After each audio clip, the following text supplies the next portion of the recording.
All right. So basically, this is a passcode verification system. We have this this array of digits that will output two frequencies, depending on which rows and columns each digit falls into.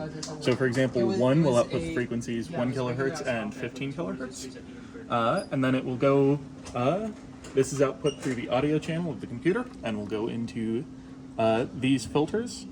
And finally, once it is processed through this circuit, it will go into this FPGA, which will use the logic to determine first the different states that it will be in, indicated by these yellow LEDs, and then finally will also indicate whether or not the system as a whole is locked based on this red LED being lit up, or unlocked based on this green LED being high. So the actual parts within the circuit roughly break down into 5 portions. Each associated with one breadboard.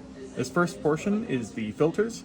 These basically indicate which frequencies are actually being detected. These are all second order active bandpass filters with a relatively high quality factor. Then there is the second stage, which is a set of half-bridge rectifiers going through a diode and then being made more flat using these relatively high capacitors. Finally, it goes into a set of amplifiers. Each of these amplifiers have been tuned specifically so that they will meet the appropriate logic level for the FPGA.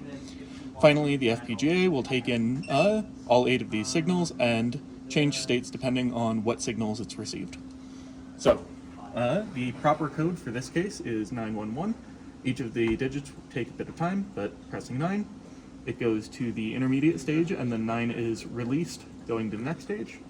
Pressing 1, it goes into an intermediate stage, before finally waiting and leaving that intermediate stage to the next stage. Notice the LED that's red stays on. And finally, one more time, that is the full correct 911 input.